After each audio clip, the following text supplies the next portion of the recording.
Bien, pues buenos días de nuevo a todos y en esta mañana quisiera compartir con vosotros un pasaje que hace apenas unas semanas pues tuve la oportunidad de estar desarrollando y compartiéndolo también con un grupo de hermanos que nos reunimos en un taller de predicaciones y fue muy bueno y para mí fue de muchísima bendición poder compartir este pasaje, poder compartir este tema y espero que en esta mañana pues también nos sea a todos de mucha bendición. El pasaje se encuentra en el capítulo 5 de Gálatas, Gálatas capítulo 5. Y vamos a leer el versículo 13 en adelante. Gálatas 5, desde el versículo 13 al versículo 24. Dice así la palabra del Señor. Porque vosotros, hermanos, a libertad fuisteis llamados, solamente que no uséis la libertad como ocasión para la carne, sino servíos por amor los unos a los otros. Porque toda la ley en esta sola palabra se cumple: amarás a tu prójimo como a ti mismo. Pero si os mordéis y os coméis unos a otros, mirad que también no os consumáis unos a otros.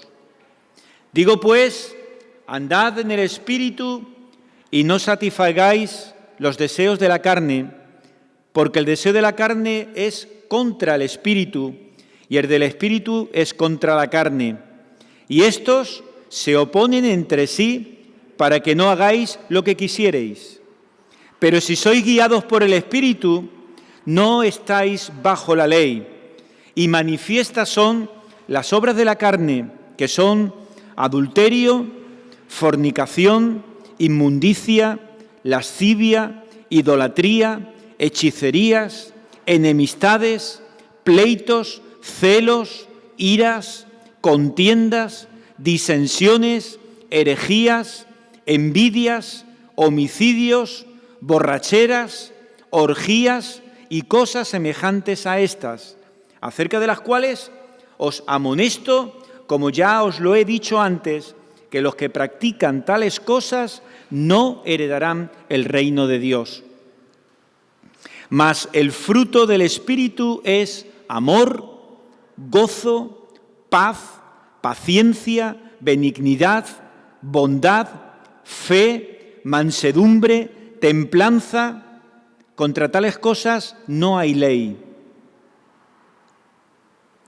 Pero los que son de Cristo han crucificado la carne con sus pasiones y deseos. Y hasta aquí la palabra del Señor que quiero compartir en esta mañana. Le di un título, un poco así, pues, con cierta contundencia, y lo puse incluso con signos de admiración. Y el título que le puse a este pasaje era Firmes en la libertad, nunca más esclavos. Ese es el deseo, eso es lo que Pablo en Gálatas está diciendo y eso es lo que de alguna manera en esta mañana, en líneas generales, creo que tenemos que tener en cuenta y aprender o recordar que hay una libertad en nuestras vidas. Dios nos ha hecho libres para que nunca más volvamos a ser esclavos de donde veníamos. Voy a dividirlo en dos grupos. Un primer grupo, los versículos del 13 al 15, donde hay dos palabras importantes, la palabra libertad, donde está la palabra amor, y lo he titulado, por lo tanto, la libertad que está sometida al amor. Y una segunda parte, que es desde el versículo 16 al 24, donde Pablo lo que nos está hablando es de una guerra continua que hay en nuestras vidas, un conflicto. Así que he puesto ese título, una guerra continua, en esos versículos. Mirad, cuando Pablo está escribiendo el libro de Gálatas, viene Pablo de defender su autoridad como apóstol, está hablando acerca de la doctrina de la justificación por la fe, y ahora lo que Pablo empieza a comunicarles a los hermanos de Galacia es la exposición de que la vida cristiana no es otra cosa que una vida de libertad. Es decir, tiene un valor tremendo lo que Dios, por medio de su gracia, ha hecho con cada uno de nosotros. Nos ha dado libertad. Para entender un poco el contexto de esa libertad no nos queda más remedio que mirar al menos lo más cercano a este pasaje que hemos leído, que es el principio del capítulo, el capítulo 5, y ahí, en los 12 versículos que son anteriores desde donde nosotros hemos comenzado a leer, pues nos viene a decir y nos viene a hablar acerca de que la libertad está en mantenerse firmes. La libertad está en mantenerse firmes. Cristo es el gran libertador de la esclavitud del pecado. Y como he dicho, se enfrentan dos palabras que son importantísimas en este contexto, que es la palabra libertad por un lado y la palabra esclavitud por otro. Dos palabras totalmente opuestas. Pero nos va a hablar la palabra del Señor, aun siendo dos palabras totalmente opuestas, nos va a dar una enseñanza en la que en algún momento puede darnos la sensación de que nos podemos confundir y saber dónde empieza la libertad y dónde está la esclavitud. Sobre todo, esa confusión puede llegar a nosotros cuando no tenemos claro el concepto bíblico, tanto de la palabra libertad como el concepto bíblico de la palabra esclavitud. Pero eso lo vamos a ver ahora, porque Pablo ha estado de alguna manera apelando a los Gálatas desde el principio a permanecer en la libertad y no volver a la esclavitud. Os podéis imaginar, cuando esto se lo está diciendo a esta iglesia, la iglesia de Galacia, pues algo estaría pasando allí. Y creo que más o menos todos nosotros, por no estar recordando, sabemos más o menos qué era lo que estaba allí ocurriendo.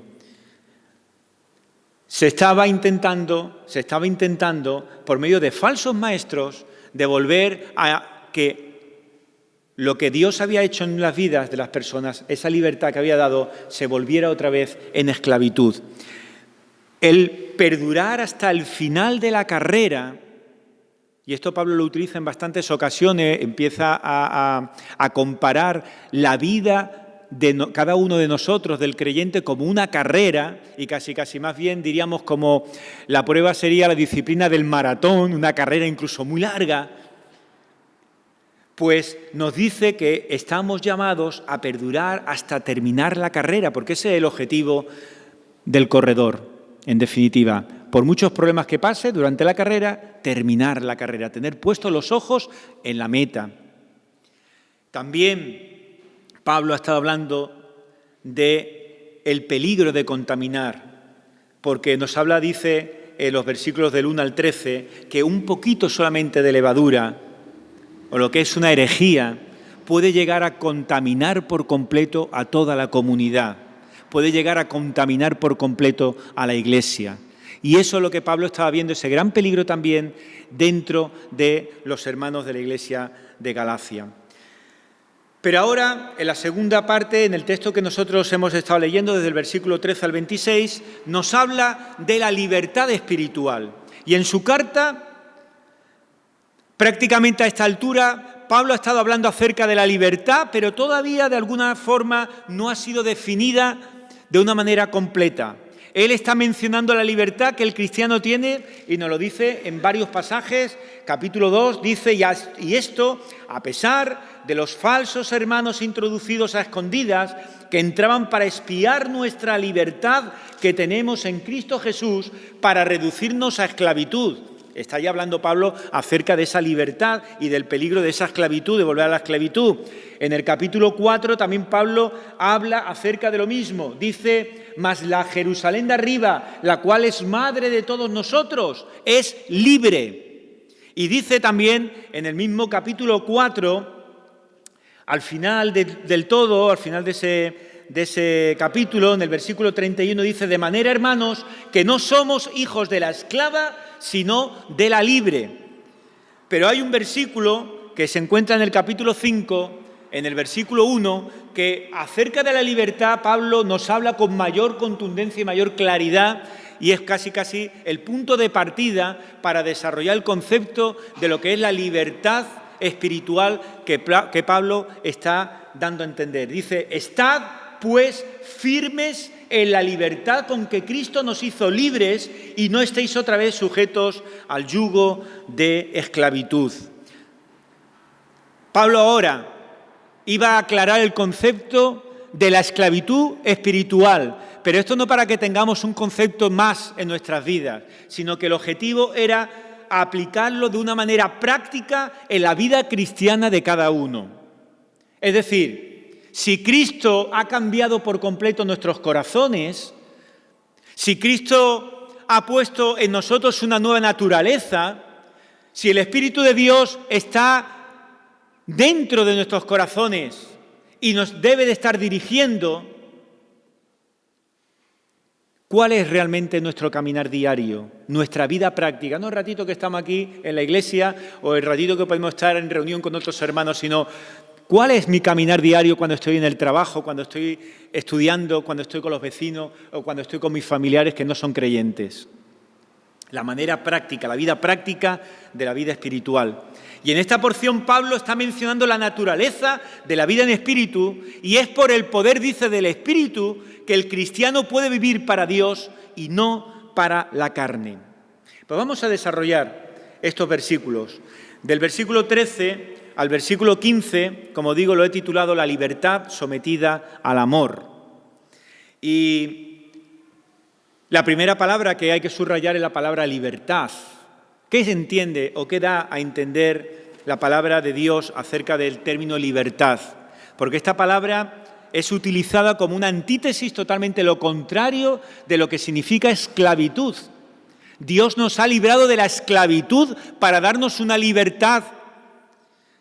Y ese es el sentido que la Biblia desde el Antiguo Testamento da, que el sentido de libertad, que es el de no estar bajo opresión. Y así nos lo encontramos, por ejemplo, en pasajes que conocemos como en Isaías 61, que nos habla acerca de eso. Nos dice: el Espíritu de Jehová, el Señor, está sobre mí, porque me ungió Jehová, me ha enviado a predicar buenas nuevas a los abatidos, a vendar a los quebrantados de corazón, a publicar libertad a los cautivos y a los presos, apertura de la cárcel. Es el concepto de libertad que ya desde el Antiguo Testamento el Señor nos está dando. En el Nuevo Testamento hay un pasaje que es importante, que se encuentra en el Evangelio de Juan, en el capítulo 8, que viene a registrar la discusión del Señor Jesús con los judíos, donde les dice: si el Hijo os libertare, seréis verdaderamente libres. Este pasaje lo conocemos y nos suena todo mucho. Pues esas palabras, al hablar precisamente de ser verdaderamente libres, yo no sé a vosotros qué os hace pensar, pero cuando nos habla la palabra de la verdadera libertad, es que significa de que puede haber una libertad que aceptamos como tal y que resulta que es falsa. No es la libertad que está hablando la palabra de Dios.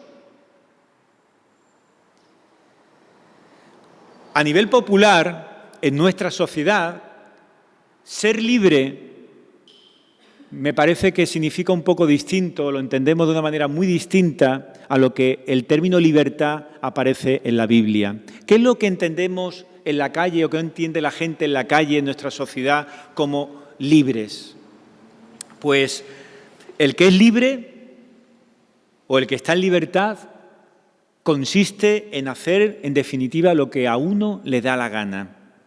Cuando uno tiene la posibilidad de hacer lo que le da la gana, cuando uno le da la oportunidad de hacerlo donde le da la gana, como le da la gana, cuando le da la gana, normalmente dice que es libre, que tiene plena libertad para hacer todo. Y resulta que ese término o ese concepto sobre la libertad, que nosotros lo vemos expresado en nuestra sociedad, lo vemos expresado en el mundo, resulta que la Biblia le pone otro nombre. No le pone el nombre de libertad, le pone el nombre de libertinaje. El Señor libera al hombre para que se convierta en siervo de justicia. ¿Somos conscientes de eso? El Señor no nos ha hecho libre para hacer lo que me dé la gana, como me dé la gana, cuándo ni dónde, sino que el Señor me ha hecho libre para que me convierta en siervo de justicia, de la justicia de Dios. Así que nos ha hecho libres del pecado, nos ha hecho libres de la muerte, nos ha hecho libres del lazo del diablo, nos ha hecho libres de la ley ceremonial, de los rituales, del ceremonialismo, de todo eso nos ha hecho el Señor libres, nos ha hecho Cristo libres. Pedro, en el capítulo 15, en el versículo 10, dice que el estar esclavizado a estas cosas viene a ser un yugo que ni nuestros padres ni nosotros hemos sido capaces de llevar en ningún momento. Pero Pablo, ya que estamos en el pasaje de Gálatas, Pablo en el capítulo anterior a este, en el capítulo 4, lo llama directamente esclavitud. Estábamos en esclavitud bajo los rudimentos del mundo. Daros cuenta a qué está apuntando. Está apuntando sencillamente que el concepto de libertad que hay en el mundo no es el mismo concepto de libertad que aparece en la Biblia y que debe ser el concepto de libertad que marque cada una de nuestras vidas prácticas en el Espíritu y nuestro andar en el Señor. La proclamación del Evangelio trajo un amplio sentido de libertad, la justificación por la fe y no por las obras. Nos ha hecho libres y hemos sido justificados por la fe y no por las obras. Hermanos, si seguimos llevando el peso de intentar agradar a Dios, de intentar de ser buenos delante de todos, por el esfuerzo en mis obras, en mi buena conciencia, en mi buena voluntad, en mi buen corazón, vamos a empezar a desarrollar lo que nos está diciendo Pablo en Gálatas, que nos estamos equivocando por completo y que no solamente estamos pecando, sino que estamos evidentemente, por lo tanto, continuando en esclavitud y no en la libertad que nos ha dado el Señor. La Escritura nos exhorta, y vuelvo a repetir el versículo 1 del capítulo 5, «Estad, pues, firmes en la libertad con que Cristo nos hizo libres y no estéis otra vez sujetos al yugo de esclavitud». Pues la carta a los Gálatas es una carta que surge precisamente para enfatizar esta verdad. Lo compartí también con mis hermanos aquel día que llevé este tema, y como más o menos éramos todos de la misma edad, el ejemplo servía para que tengamos claro cómo incluso en nuestra propia sociedad pues nos solemos equivocar bastante en el concepto de libertad con la libertad verdadera que aparece en la Biblia. Había por allí en los años 80 un cantante que es muy famoso español, que nos gusta mucho, creo que la gran mayoría que como canta, un tal Miguel Ríos, y este hombre escribió una vez, o cantaba, mejor dicho, interpretaba una canción que venía de alguna manera a dar testimonio de por donde él había pasado, que hacía pocos años atrás había pasado precisamente por una situación de mayor esclavitud, no se podía pasar, que había pasado a través de problemas con la droga. Y él interpretaba una canción que venía a decir, para que veáis lo fácil que es confundirse y no tener muy claro la libertad con la esclavitud, dice: cuando más libre te creas es cuando más cogido estás. Esto es una realidad, ya no solamente con este problema que este hombre tenía, ¿no?, o que había pasado, sino que muchas veces es una realidad. La esclavitud es también de tal tamaño que nos engaña con una facilidad tremenda y la enmascara precisamente con todo lo contrario que la libertad. Por eso muchas veces ocurre, como decía la canción, cuando más libre es cuando piensas que eres, es precisamente cuando más esclavo estás siendo. Nos encontramos En los primeros versículos que estamos leyendo, en el versículo 15, nos habla acerca, el versículo 15, el versículo 13, nos está hablando acerca de la verdadera libertad. Y os decía al principio que el concepto de libertad y esclavitud iba en algún momento, si no lo tenemos muy claro, nos podía llegar incluso a cierta confusión. Porque la libertad verdadera, ¿sabe lo que nos hace? Nos hace esclavos. Si me quedo ahí, nos suena bastante raro. Pero es que el libertinaje no es precisamente la clase de libertad que Dios nos da. Hasta ahí estamos todos de acuerdo. No es una licencia que nos deja satisfacer nuestros deseos, sino que permite convertirnos en esclavos voluntariamente. ¿En qué sentido? Luego, cuando terminemos, vamos a leer algunos versículos de Romanos capítulo 6, que te lo deja muy claro. Pero os anticipo que ya en ese capítulo de Romanos nos dice que la libertad verdadera nos convierte en esclavos de Dios. Hermanos, somos esclavos de Dios. Pero Pablo, en Gálatas, aquí precisamente en el capítulo 5, está apuntando y añade que podemos ser esclavos incluso de otros. ¿En qué sentido podemos ser esclavos de otros? Pues, aunque todo el mundo es esclavo de algo, y eso lo sabemos, y aunque parece contradictorio someterse a esta última que estoy diciendo, esta esclavitud, nos dice la Biblia, que es la única que nos puede producir satisfacción y que la asumimos de una manera voluntaria.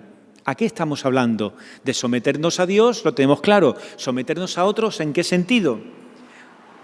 Someternos en amor. Someternos en amor. La libertad verdadera nos hace esclavos de otros en el sentido de que estamos sometidos en amor. Dios, a través de su amor, nos ha dado libertad para que seamos servidores. Pero no servidores de conciencia, sino servidores por el amor que hemos recibido de Cristo Jesús, que es nuestro ejemplo. Nosotros somos servidores y nos está llamando Pablo a ser servidores también de nuestro prójimo. En ese sentido, en el que Pablo está hablando de hacernos esclavos de Dios, como dice Romanos, pero como está desarrollando Pablo en el capítulo 5, esclavos de otros, por amor. En el Espíritu, el cristiano sirve a otros en amor, como ejemplo tenemos en Cristo Jesús. La libertad verdadera es motivada por el amor. El amor es la señal de la santificación por la fe. Y Pablo indica que el amor es la señal de la santificación por la fe, porque en el amor se cumple, como dice el versículo 14, se cumple toda ley. El cristiano que es salvo por gracia, sin ningún mérito, recibe el Espíritu de Dios y éste trabaja y sirve y ama a su prójimo, no porque sea más bueno que ninguno, sino sencillamente porque tiene el amor de Dios. Y este es el cumplimiento de la ley en la nueva dispensación de la gracia. Pero hay una alternativa a la libertad verdadera, que hemos visto antes las características que tiene. La alternativa, que es única, se llama destrucción. La única alternativa verdadera a la libertad que existe es destrucción. Por eso Pablo en el versículo 15 empieza a utilizar términos y verbos que son bastante duros. Mirad lo que dice el versículo 15. Pero si os mordéis y os coméis unos a otros. El que hace su propia voluntad y vive como le place, ¿sabéis cómo termina? Termina sin nada. Os mordéis y coméis. Son verbos duros que se están refiriendo a acciones de animales salvajes que están peleando entre ellos hasta morir. Y esto indica de que esta alternativa a la verdadera libertad termina destruyendo los unos a los otros. Y esa no es la libertad precisamente que nos da nuestro Señor. Él mismo, en la cena lo ha estado recordando Alfonso, Él mismo cedió sus derechos para morir a favor de cada uno de nosotros. Así que Pablo está diciendo, seguid, por lo tanto, su ejemplo. Sigamos su ejemplo de amor. Aprendamos a ser esclavos de todos. No debemos servir unos a otros por causa del amor de Dios que fluye a través de cada uno de nosotros. Y ahí está el concepto de amor, porque viene a ser la raíz de la cual surge el amor al prójimo. El amor es la ley de Cristo. Había, que precisamente me ha llegado hoy al Facebook, no sé tampoco del hermano, no me acuerdo del hermano que lo había mandado, pero había colgado una frase de Agustín de Hipona, y decía, conviérteme en tu esclavo, oh Dios, y entonces seré verdaderamente libre. Vamos a la segunda parte, versículos del 16 al 24, porque aquí la segunda parte la titulamos pues algo que está tristemente de actualidad. Está apuntando hacia una auténtica guerra, una guerra continua, un conflicto continuo que hay. ¿Cómo se reconoce a los verdaderos hijos de Dios? ¿Cómo los reconocemos a los verdaderos hijos de Dios? ¿Qué características indica que Dios está con nosotros? Estamos, hermanos, en este pasaje, en uno de los textos de mayor importancia en cuanto a la santificación y su puesta en práctica. Y el énfasis está en esto, que si confiamos en nuestro propio esfuerzo, solo produciremos el fruto natural nuestro y ese fruto resulta que no agrada para nada a Dios. Así que nuestro actuar en la carne, es decir, las acciones, las obras que realizamos por nuestra cuenta, aunque sean muy destacadas, aunque traigan atrás un tremendo esfuerzo personal, ¿sabéis lo que termina ocurriendo? Terminan cerrando incluso las puertas del reino de Dios. Nuestro esfuerzo termina cerrando las puertas del reino de Dios. ¿Sabéis por qué? Porque nuestras acciones no nos pueden salvar. ¿Sabéis por qué? Porque nuestras acciones no sirven para santificarnos delante de Dios, sino que esta santificación es solamente por obra del Espíritu de Dios que vive dentro de sus hijos y nunca viene a ser el resultado de nuestras obras. Hay un conflicto muy grande, nos indican los versículos del 16 al 18, un conflicto entre la carne y el Espíritu. Me gustaría mucho más, pero ya el tiempo se termina, pero me gustaría mucho más de poder hablar acerca del concepto de carne y el concepto de espíritu, ¿no? Porque la vida espiritual no es otra cosa que el resultado de la obra del Espíritu Santo en nuestras vidas. Y hay un reto. El reto es de vivir continuamente bajo el control del Señor. Esfuérzate en caminar delante del Señor, esfuérzate. Busca al Señor, que es el único que te fortalece y te provee para un caminar correcto delante de Él. Ese es el reto, vivir continuamente bajo su control y tener una actitud decidida de no rendirnos al dominio de nuestros propios impulsos. Y eso, cualquiera, yo el primero que os habla, somos muy dados a eso. Me rindo con bastante facilidad en mis propios impulsos. Pues esta clase de vida implica una lucha constante en nuestro interior. Hay una guerra constante en nuestro interior entre la carne y el espíritu. Lo que somos y lo que podemos hacer está en un conflicto permanente con el Espíritu Santo y esta confrontación, ¿sabéis cuándo termina? Aquí, mientras que estamos vivos, nunca, hasta que el Señor no venga a por nosotros. Aún siendo cristianos, nuestros esfuerzos terminan oponiéndose a la obra de Dios, pueden llegar a oponerse a la obra de Dios y pueden impedir que el Señor intervenga de una manera adecuada en nuestra propia vida. Eso lo hacemos cuando somos cristianos como por título o por denominación y no porque realmente el Señor ha cambiado nuestras vidas y tenemos el deseo de agradarle en todo por lo que Él es y por lo que Él hace en cada uno de nosotros. Los resultados del fruto de la carne, ¿sabéis cuáles son? No lo voy a leer, aquí están claros, ya lo he leído antes, pero sí que os puedo decir que son feos, que son abominables y que ponerlos en la práctica de una manera diaria y constante impide nuestra entrada en el reino de Dios. Nuestros esfuerzos presentan el cuadro de lo que la vida cristiana no debe ser y ponen de manifiesto la imposibilidad de lograr la santificación por nosotros mismos. ¿Qué produce o qué fruto produce nuestra naturaleza? Vuelvo a repetir, no lo voy a leer, pero versículo 19, pecados relacionados con la vida sexual. Versículo 20, la primera parte, pecados religiosos que incluso tratamos de que agraden a Dios. Mirad a dónde llegamos. Pero mirad este tercero, que es también muy interesante, que viene desde la segunda parte del versículo 20. La mayoría de las transgresiones como producto de la carne, ¿sabéis cuáles son? Sociales. Las faltas, precisamente, que la gente considera que son pequeñas.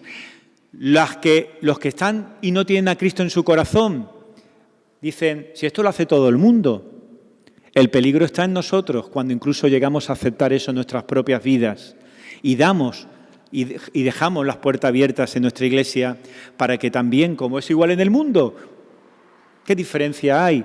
¿Qué problema hay? También puede estar en nosotros mismos. Ese es el peligro, que no es nuevo, que ya Pablo lo estaba diciendo aquí. No es nuevo el peligro, pero lo que sí es fácil que caigamos precisamente en esa trampa. Incluso las fiestas, en las celebraciones, ojo. Y por si falta algún otro, dice Pablo, y cosas semejantes a estas.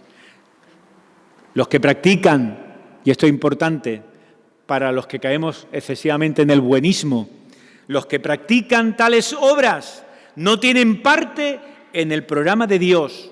Los que practican tales cosas no heredarán el reino de Dios. Este estilo de vida, por lo tanto, no debe manifestarse ni mucho menos en la vida de los verdaderos hijos de Dios. Si el Espíritu de Dios reside en nosotros, producirá otra clase de fruto. ¿Cuál? El fruto del Espíritu, no el fruto de la carne, sino el fruto del Espíritu. La vida espiritual verdadera se produce cuando el Espíritu Santo está presente. Este nuevo estilo de vida cumple con los requerimientos fundamentales de la ley. Versículo 23, la segunda parte. Nos dice, contra tales cosas no hay ley. Los resultados del control del Espíritu se ven en actitudes transformadas. Si el Espíritu está en nuestros corazones, nuestras actitudes no son solamente las que tenemos los domingos o las que tenemos cuando estamos con los hermanos, como he dicho antes, sino que serán actitudes transformadas en medio de donde estamos la mayor parte del tiempo, en nuestra familia, en nuestros trabajos, en nuestra ciudad, en nuestra sociedad. Ahí es donde las actitudes de los que el Señor ha cambiado el corazón deben de ser actitudes transformadas. Si andamos por fe, con el Espíritu Santo nos va a proveer para dar el fruto que le es natural, el fruto del Espíritu, no el fruto de la carne, como he dicho antes. Termino, versículo 24, que Pablo dice después de toda esta guerra, de este conflicto entre el Espíritu y la carne y el Espíritu. Versículo 24 trae la conclusión, que viene a ser una exhortación, la exhortación a vivir, por lo tanto, por el Espíritu. Los que pertenecen a Cristo han dejado de luchar por salvarse a sí mismos, saben que sus esfuerzos no les salvan y que tienen vida por el Espíritu. Y este principio es el que hay que aplicar a nuestra vida diaria. Aprendamos a andar por el Espíritu. Pablo escribe también a la iglesia de Colosas y le dice: por tanto, de la manera que habéis recibido al Señor Jesucristo, andad en Él. Pues este nuevo estilo de vida es un estilo que se basa en la decisión, aunque la lucha continúe, porque la lucha, como decimos, la batalla es continua. Y la vida, como dice el versículo 24, está relacionada con la cruz. Cuando aceptamos a Cristo, nos estamos identificando con ella y estamos dejando de luchar por ganar algo con nuestros propios esfuerzos. Ahora sí, vamos a leer para terminar Romanos 6, 3 versículos solamente, o 4. Romanos 6. Versículo 3 dice: ¿o no sabéis que todos los que hemos sido bautizados en Cristo Jesús hemos sido bautizados en su muerte? Porque somos sepultados juntamente con Él para muerte por el bautismo, a fin de que como Cristo resucitó de los muertos por la gloria del Padre, así también nosotros andemos en vida nueva. Porque si fuimos plantados juntamente con Él en la semejanza de su muerte, así también lo seremos en la de su resurrección. Sabiendo esto, que nuestro viejo hombre fue crucificado juntamente con Él para que el cuerpo del pecado sea destruido, a fin de que no sirvamos más al pecado. Han crucificado la carne, dice, la clavaron en la cruz una vez y para siempre, cuando llegaron a ser de Cristo, al creer y ser bautizados. Y ahora la carne, nos dice también Romanos, se halla en ellos en un estado de crucifixión, de tal manera que el Espíritu produce no cualquier fruto, sino el fruto que por naturaleza viene de Dios, el fruto del Espíritu. Así que, hermanos, si vivimos por el Espíritu, andemos también por el Espíritu. Que el Señor nos bendiga. Amén.